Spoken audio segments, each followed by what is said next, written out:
आनंद, यहाँ पर एक और बात गौर करने वाली है। नेता प्रतिपक्ष की तरफ से ये भी अपने बयान में कहा गया, I don't care what he से, वो क्या कहते हैं हमें फर्क नहीं पड़ता। हालांकि पहले उनकी तरफ से ये भी बयान दिया गया था कि वो कुछ बोल क्यों नहीं रहे हैं, संसद में हैं लेकिन सदन में क्यों नहीं आ रहे हैं। अब जब गृह मंत्री ये कह रहे हैं कि वो आने के लिए तैयार हैं, चर्चा के लिए तैयार हैं, तो भी विपक्ष एक ही बात पर अड़ा हुआ है। शुरुआत से, सत्र की शुरुआत में भी वो बात कही जा रही थी और आज भी वही बात दोहराई जा रही है।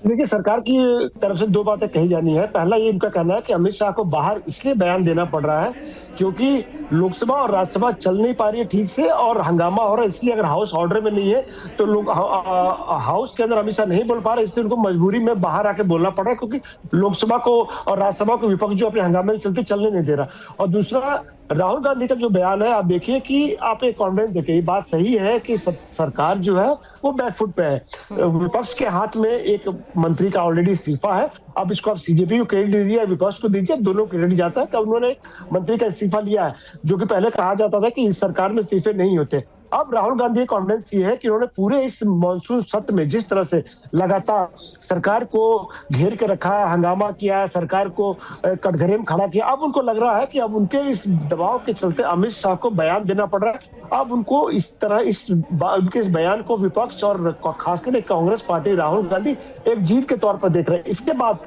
राहुल गांधी आज का तेवर देखिए, राहुल गांधी को कह रहे हैं कि अमित शाह को इस्तीफा देना पड़ेगा, अगर उन्होंने लाठीचार्ज का ऑर्डर दिया तो भी और नहीं दिया तो भी, क्योंकि अगर उन्होंने दिया तो कल्पेबल है, इस्तीफा दे, अगर नहीं दिया तो इसका मतलब वो कुछ कर नहीं पाया, वो इनकम्पिटेंट है। तो ये कॉन्फिडेंस बताता है विपक्ष का, जो खास करके इस मॉनसून सत्र में विपक्ष के में देखने को मिला है, खास करके राहुल गांधी को।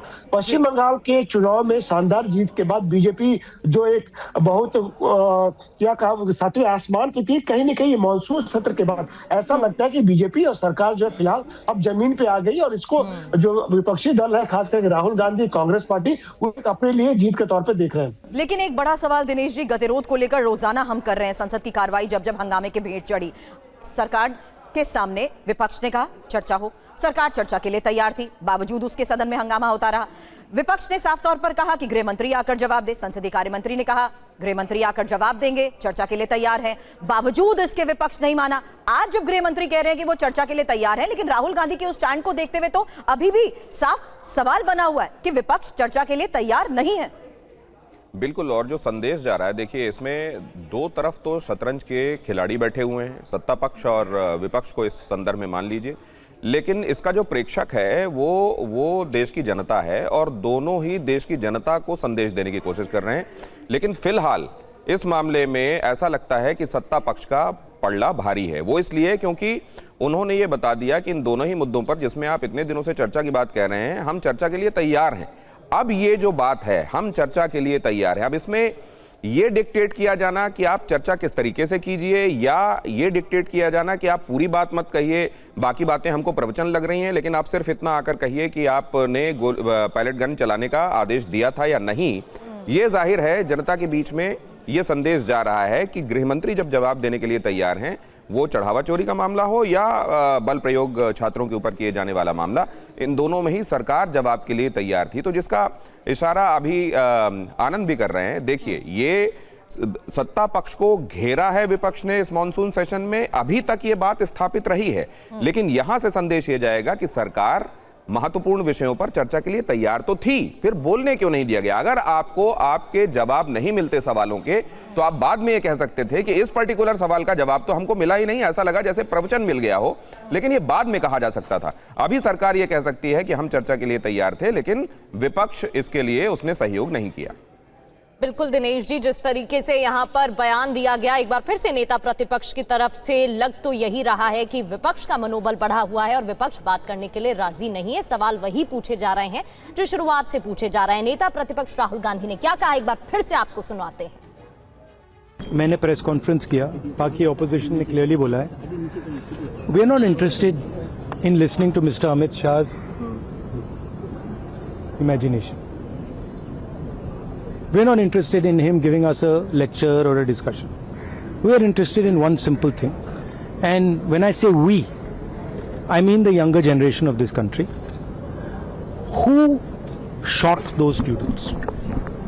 Who gave the order to shoot those students? Who blinded one of the students? Who shot one of the students in the ear? Who gave the order to beat the students with lathis, with nails?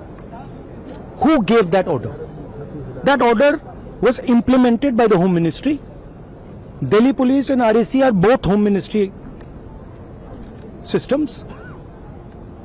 Did Mr. Amit Shah give this order to shoot our children, or did he not? If he did, he should resign because he's culpable. And if he did not, he should resign because he's incompetent. Whether Mr. Amit Shah comes and opines, we don't care what he has to say. Okay? First of all, the most important thing to understand is 20 दिन के लिए गायब हो गए. यहाँ बैठे थे, गाड़ी आती थी जाती थी, 30 गाड़ियां उनके. Students should know this. 30 cars around Amit Shah. उनके घर के सामने जाइए, वहां पे मतलब 1000 पुलिस वाले खड़े हुए हैं कि कोई बच्चा ना आ जाए. तो गुब्बारे में से गैस निकल गई. अब लास्ट मिनट वो उसमें फिर से गैस भरने की कोशिश कर रहे हैं, बट गुब्बारा फट गया है. Amit Shah has no courage. The Home Minister of India has no courage. He cannot come to the house.